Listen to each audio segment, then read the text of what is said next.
Hello friends आपण माने तो टीवी परदारे सुमन कर जबरदस्त एक्टिंग आपण माने निश्चित भाव में देखिथिबे। तेबे फ्रेंड्स आपण माने केबे सुमन कर परिवार विषय रे जानिछंती कि सुमन कर बयस तांकर धन संपत्ति ए सब विषय आपण माने केबे जानिछंती कि जदि जानि नाहंती तेबे ए वीडियोटी को पूरा शेष पर्यंत देखंतु। एहा पूर्वरु जदि चैनल को सब्सक्राइब करि नाहंती त सब्सक्राइब करि नेबा सह पाखरे आसुथबा बेल आइकन को मध्ये क्लिक करि दियंतु। एहा द्वारा हॉलीवुड रो टिकिनिकी खबर आमे आपण मानक पखरे पहुंचेबू सर्वप्रथमे।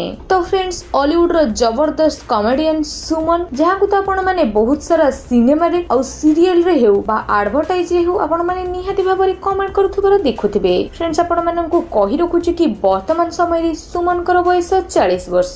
ता सहित सुमन प्राय 50 रु अधिक उड़िया फिल्म रे एक्टिंग करि सारिछंती और सुमन कर हाइट रहिची मात्र 3 फुट 4 इंच। तो एही कम हाइट और तांकर कथा सुंदर सुंदर कथा जुगु तांको बहुत सारा फिल्म रे कॉमेडियन रो एक्टिंग जलवा देखिबा पई मिलिछि। एथि सह तांको बहुत सारा एडवर्टाइज और सीरियल ले मध्ये एक्टिंग करूथबार आपण माने निश्चित भाबरे देखिथिबे। तो फ्रेंड्स आपण मानन कोठी कहि रखुछि कि सुमन तांकर पूरा परिवार सह खोर्धा जिल्ला रे रहंती। ता सह सुमन गोटे फिल्म करिबा पई पाखा पाखी 2 लाख टंका चार्ज करि थांती और वर्तमान समय रे सुमन कर टोटल संपत्ति देखिबा पई गले तांको पाखरे प्राय 30 रु 40 लाख टंका मध्ये रे रहिथिबार नजर आसीछि। ता सहित सुमन गोटे एडवर्टाइज करिबा पई प्राय 30 रु 40 हजार टंका डिमांड करि थांती। तो फ्रेंड्स आपण माननकु कहि रखुछु कि आगामी दिन माननकरे आपण सुमन कर बहुत सारा फिल्म देखिबा को पाइबे कारण तांको पाखरे बहुत सारा फिल्म रो ऑफर आसी सारिछि। तो फ्रेंड्स एबे समय रे सुमन आपण माननकु केमिति लागंती हमकु कमेंट करि निहाती जणांतु और तांकर एक्टिंग कॉमेडी आपनकु केमिति लागि निहाती मध्ये कुहंतु। एहा सह चैनल को सब्सक्राइब करंतु ओ पाखरे सुतुबा बेल आइकन को मध्ये क्लिक करि दियंतु।